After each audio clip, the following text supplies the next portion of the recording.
Bonjour, Franck Muller, ici Lyon. Nous sommes le mardi 14 avril. Bon, je vais revenir sur l'allocution de Macron hier, qui nous prend encore pour des pigeons, évidemment, alors que nous sommes dans une crise humanitaire, sanitaire et financière. On nous a annoncé qu'on devait savoir aider nos voisins d'Afrique sur le plan économique en annulant massivement leurs dettes. Mais je voudrais ouvrir une parenthèse. Nous sommes en train de subir le plus extraordinaire coup d'État organisé par la classe technocratique mondiale sans que quiconque ne bronche. Ce coup d'État cherche à sauver la mondialisation malheureuse qui a ruiné tout le monde. Elle a ruiné tout le monde, sauf ceux qui étaient proches des banques centrales, mais au détriment des peuples. Et le moment choisi, celui de la pandémie, est étonnant d'opportunisme. Nous avons une pandémie qui s'est abattue sur le monde. Et on peut se souvenir de la phrase d'un conseiller d'Obama qui disait, en parlant de la grande crise financière de 2008, « Ce serait dommage de laisser une telle crise inexploitée ». Par là, il voulait dire qu'une crise est un merveilleux moment pour faire bouger les lignes de force dans un système qui est en faveur de ceux qui sont au pouvoir. Et il faut taper vite et fort pendant que tout le monde est sonné, pendant que tout le monde est confiné. Je crois que les hommes de Davos, les élites, sont suffisamment cyniques pour sauter sur l'occasion quand une opportunité se présente. Les peuples grondaient partout et voulaient le retour de la démocratie, la souveraineté nationale, voire les crises de gilets jaunes durant toute une année. Et bien voilà qui devrait calmer et ramener les fortes têtes dans les rangs, pensent sans doute les élites qui ne connaissent rien en dehors de leur monde et qui veulent nous opprimer. J'espère qu'ils vont échouer devant notre résistance, votre résistance. Les peuples vont vite se rendre compte que ces élites sont encore plus incompétentes qu'ils ne le pensaient, et leur fureur va en être décuplée. Car en effet, ce sont des misérables et des incompétents dont il va falloir se débarrasser. Peut-on rappeler la phrase de Talleyrand ? Si les gens savaient par quels petits hommes ils sont gouvernés, ils se révolteraient vite. Mais maintenant, hélas pour ces petits hommes qui veulent faire leur loi, aujourd'hui les gens le savent. Ils sont éveillés et nous pouvons communiquer encore par les réseaux sociaux. Alors, parlons du discours du président Macron qui a été évidemment insipide, sans conviction. On attendait un général, on a eu droit plutôt à un déserteur. Que dire de ce discours attendu par les médias comme d'autres attendent le Messie ? Le président a récité sa nouvelle pièce de théâtre. Tout va très bien à l'Élysée, et les médias inféodés vont nous vendre cela pendant quelques jours. Le président a été lyrique, faussement proche des Français, et surtout il a poursuivi dans la litanie des promesses qui ne tiendra pas. La seule annonce concrète est que le déconfinement, si tout va bien, commencera le 11 mai 2020. Avec, selon le président, la réouverture des écoles, mais pas des restaurants, ni des hôtels, ni des cinémas, ni des salles de spectacle, et d'autres lieux qui font la vie d'un pays. Les autres pays, eux, qui vont aussi déconfiner avant nous, ont prévu de réouvrir les écoles en dernier. Rappelons juste cette date, le 24 janvier 2020. Pourquoi ? C'est parce que c'est ce jour-là où la France a reconnu officiellement le coronavirus. Donc le 13 avril 2020, 90 jours après cette reconnaissance, 3 longs mois pendant lesquels la France de Macron a été incapable d'assurer et d'assumer quoi que ce soit. Pas de masque et toujours rien à l'horizon, pas de test, pas de gel, pas assez de lits médicalisés avec respirateur. Le président ose pourtant faire croire qu'il a agi. Mais qui peut encore le croire ? Les médias aux ordres, une partie de son groupe politique, quelques bobos de la gauche caviar qui vivent en dehors des réalités. Les Français sont désabusés, énervés, même écœurés par ce pouvoir méprisant et imbu. Cette France est méconnaissable, c'est le pays du cauchemar éveillé. On nous ment à outrance, on nous prend carrément pour des idiots. Et encore, ce qualificatif est faible, je reste poli. Un coup c'est blanc, le lendemain c'est noir. Les statistiques de la mort sont pourtant là et bien présentes et devraient réveiller les veaux endormis. Ils sont endormis à l'étable ou peut-être anesthésiés par le président. Quant à nos médias, gavés de subventions gouvernementales, ils se regardent devant une glace déformante et paraissent toujours satisfaits. Encore une fois, ce discours est destiné au théâtre, à résonner dans le vide de cette politique qui refuse la réalité des faits. Une politique cantonnée aux réunions et au passage à la télévision. Une politique finalement autant néfaste que dangereuse, avec l'utilisation classique des mots de la socialie comme solidarité nationale, qui signifie qu'ils, le gouvernement et le président, ont bel et bien foiré. Alors quoi, en France, on n'est même plus capable de nous dire les choses telles qu'elles sont. Et pour nous, il est impossible de critiquer la caste politico-médiatique, même en criant la vérité. Pourquoi nous serions solidaires, comme le demande ce gouvernement qui a trahi? Il a trahi la confiance des Français. Que sait dire notre président? Repentance, compassion, commémoration. Mais à quand de l'action et des résultats? Enfin, comment dire? Dissimuler sous une montagne de propos compassionnels et lignifiant les carences du gouvernement est un artifice de communication comme un autre. Pas un mot des EHPAD, des masques, tout dans le vague, rien de concret, à part la date de l'Afrique, la dette de l'Afrique annulée, effectivement. Effectivement, en France, on peut se permettre de faire des largesses, hein, soyons plus royalistes que le roi. Alors pour une fois, je suis resté devant ma télévision ce 13 avril pour écouter Macron. Alors il nous a annoncé une date de déconfinement pour le 11 mai, juste après les ponts de mai, hein, sûrement de peur que les Français ne soient trop nombreux dans les rues. Le début de son discours avait tout le commencement de campagne électorale. En gros, Emmanuel Macron nous a dit « Nous avons commis quelques erreurs, mais grâce à lui, à ses actions, ses décisions, son gouvernement, nous avons fait beaucoup de progrès et nous avons fait face. » Il n'y a que lui qui le croit. Hein. Il veut déjà entamer la phase d'après qui commence par faire croire aux Français que tout s'est bien passé dans ce pays merveilleux. Il n'évoque bien entendu aucune commission d'enquête, sans parler de procès, pour juger les coupables de mensonges et de dysfonctionnements, puisque ce sont ses troupes. Comme prévu, il a indiqué que les leçons seront tirées des problèmes rencontrés, sous-entendu, on reste au pouvoir et on va s'en charger, alors qu'il est urgent au contraire de remplacer les incompétents et de ne pas les garder. Ce ne sont sûrement pas ceux qui nous ont mis dans le pétrin qui vont nous en sortir, puisqu'ils ont trop envie de conserver les commandes, de continuer à faire ce qu'ils ont toujours fait, une sorte de routine. Et puis ils sont totalement habitués à l'impunité. C'est ça la France. C'est d'ailleurs une des raisons pour laquelle l'Allemagne fait systématiquement mieux que nous. Comment dire? Je vous rappelle que le plan de relance de la France est 100 milliards et le plan de relance de l'Allemagne, c'est 1100 milliards. Donc vous voyez la différence. Moi j'ai bondi quand Emmanuel Macron évoquait nos amis africains de qui nous allons lui effacer la dette au titre de la solidarité internationale. Mais la France va tellement bien et va aller encore tellement mieux après cette crise qu'il est urgent de se passer d'une possible rentrée financière. C'est une priorité absolue alors que notre État est exsangue. À mon avis, il serait plutôt préférable de prendre des mesures spécifiques.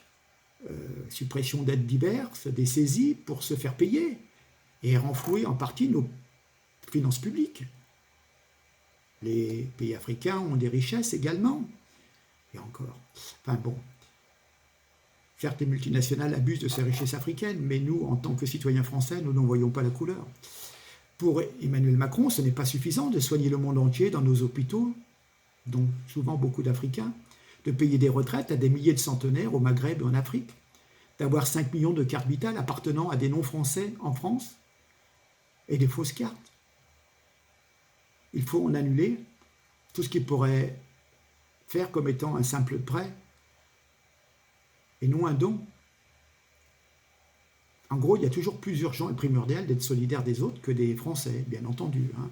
Lorsque Macron annule l'aide de l'Afrique, c'est en fait nos impôts qu'il dépense. Non, qu'il dilapide. Ce n'est pas son argent, mais il joue bien avec, hein, il le dépense comme si c'était le sien. Juste pour se croire un type bien, en voulant culpabiliser les Français qui seraient des égoïstes. Et voilà, ça fait 50 ans qu'on annule les dettes de l'Afrique et 50 ans que ça ne sert à rien. Il faut savoir quand même que la dette de la France, c'est 98,4% du PIB, alors que l'Allemagne, c'est 61,9%. On laisse à nos enfants un endettement qu'ils n'ont ni demandé ni mérité et que chaque année, on rembourse uniquement, malgré le poids écrasant de nos impôts et cotisations sociales, on ne rembourse uniquement que les intérêts de la dette et non le capital. Mais pourquoi on ne pense jamais annuler la dette de la France et des Français auprès des organisations internationales? Est-ce un privilège réservé à nos amis africains? Pourquoi est-ce que la question n'a jamais été posée comme si elle était incongrue? Les Français ne sont-ils pas les amis des autres, de leurs créanciers et des banques? Ne doit-il jamais y avoir de solidarité nationale envers eux? On est toujours trop cons, les abrutis à payer toujours plus. N'est-il pas un racisme à penser que les Africains ne peuvent jamais rembourser leurs dettes? N'y a-t-il pas un racisme à penser qu'il est possible d'annuler des dettes de tous les pays, mais jamais celles des Français? Comme toujours chez des gens de gauche, et Macron est un homme de gauche, puisqu'il servait déjà sous Hollande, on nous manipule, on veut nous culpabiliser avec un pseudo-sentiment de solidarité internationale, comme si l'Afrique avait toujours été solidaire de la France. Dans l'esprit de Macron, si on n'aide pas l'Afrique, les Africains viendront chez nous. Sauf que cela fait 50 ans qu'on aide l'Afrique, qu'on leur prête de l'argent, qui n'est jamais remboursé, et cela n'a aucun effet sur l'immigration arabo-africaine ensemble en France. Mais bon, Macron ne l'a pas remarqué. Hein. Nous sommes envahis, battus, cocus, contents de payer.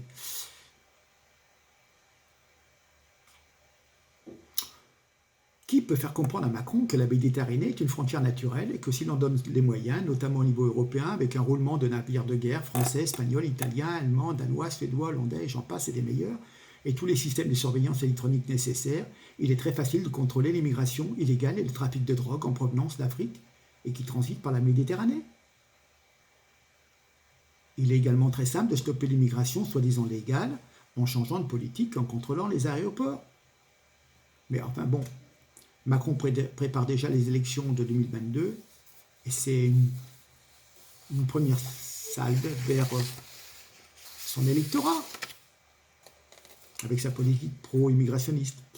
Alors, bon, confinement généralisé jusqu'au 11 mai, une prison sans mur, le prix à payer pour les Français pour avoir perdu notre souveraineté économique, industrielle et sanitaire. La souveraineté ne se divise pas.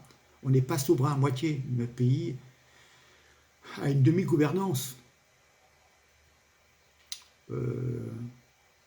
soumise à quelques pays du Nord et puis aux entreprises multinationales. D'un autre côté, l'Allemagne, elle, continue sa croissance. Et de l'autre côté, vous avez la France, l'Espagne, le Portugal, l'Italie qui, elles, perdent 15-25% de leur capacité industrielle en quelques années. Je reviens cette auto-justification d'Emmanuel Macron qui nous plonge dans un flou un flou sanitaire et économique. Il ne remet en rien en cause l'Union européenne, ne répond pas aux vraies questions sur les retards, sur les commandes de tests. Rien sur l'annulation des charges pour les PME, sur les tests en EHPAD. Du brouillon, c'est brouillon, c'est brouillon. Pas de dépistage massif, 5 mois pour tester uniquement des malades. Ben, s'ils sont malades, on se doute que c'est le corona, hein, mais bon. D'ailleurs, pourquoi c'est pas l'Assemblée nationale qui prend les décisions? Pourquoi Macron? La représentation du peuple n'est-elle pas suffisante? Enfin, de toute façon, sans frontières nationales, sans masques ni tests suffisants, le déconfinement d'Emmanuel Macron, avec des écoles ouvertes dès le 11 mai, j'y reviendrai, je reçois des messages du corps enseignant, mais les Français en danger.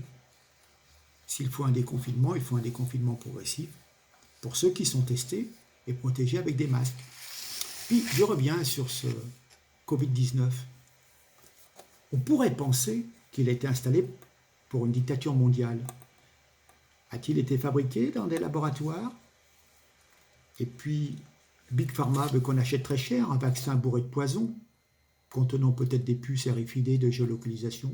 Je ne sais pas, je n'ai pas étudié. Et puis alors Didier Raoult est là et fout la mort dans un système de nos corrompus macroniens et de la Big Pharma.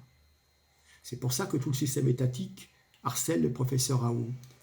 D'ailleurs, une Danemark, une loi vient d'être votée, seules les personnes vaccinées pourront sortir du confinement, ce qui correspond à une vaccination forcée. Alors par contre, je ne sais pas quel est le vaccin, mais j'ai lu ça.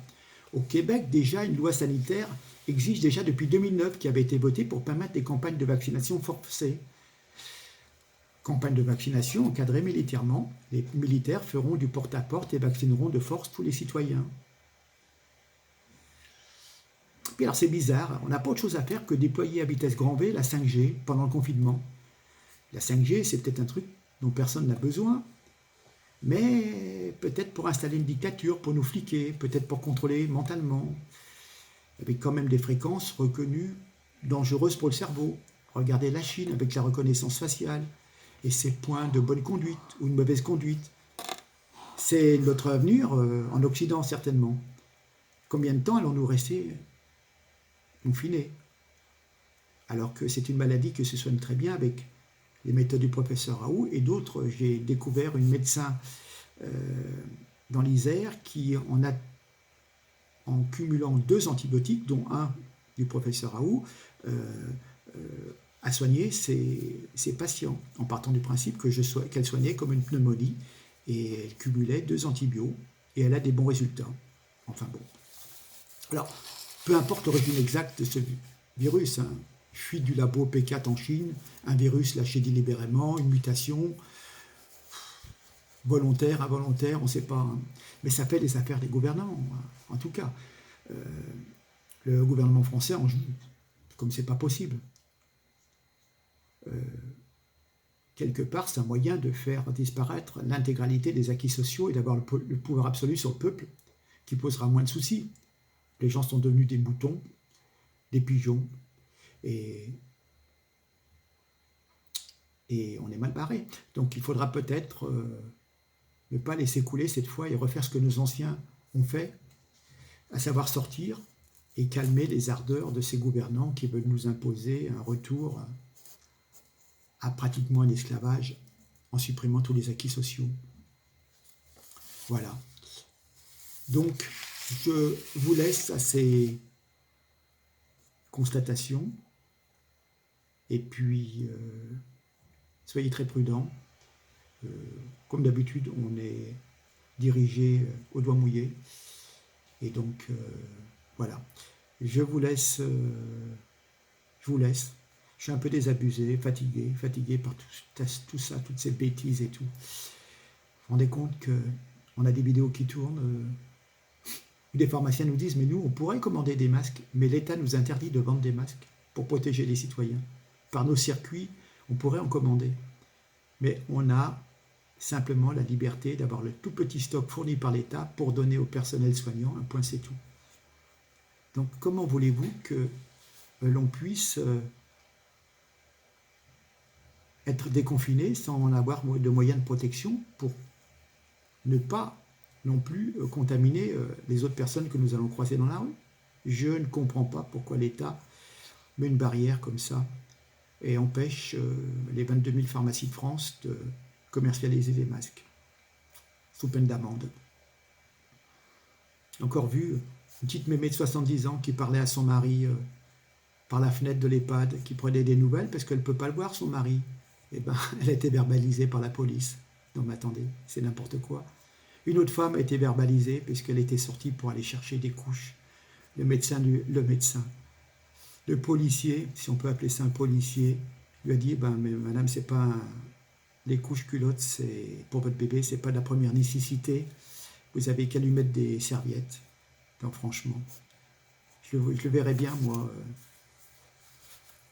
mettre des serviettes à son gamin, à ce sale con de policier, hein, franchement. Non, mais attendez, quand même. Il faut avoir un peu quand même de l'humanité. Enfin bon, effectivement, la dernière fois, j'avais dit 1 million, enfin, les 600 000 PV, on est à pratiquement 10 millions d'euros pour 600 000 PV. Beaucoup d'argent. Ça fait presque 1 an de stock de masques, vous voyez. Hein. On peut, là, avec ce prix, on peut récupérer plus d'1 milliard de masques. Voilà. Mais bon, on va attendre jusqu'au mois de juin pour avoir ce que Macron nous a commandé. Enfin, on nous a bien précisé que c'était juste des simples masques de chirurgiens, hein, les trucs qui servent à rien, les filtres à café, là. Voilà. Bon, bah écoutez, en tout cas, merci, partagez. Hein. Toujours bloqué, j'ai de plus en plus de problèmes avec Facebook, qui me redemande sans cesse mon mot de passe, vous voyez, pour me freiner dans mes élans patriotes. Voilà, merci pour tout, partagez, et puis allez, on fait cette chaîne de connaissances et de solidarité. Merci beaucoup, à très bientôt. Au revoir.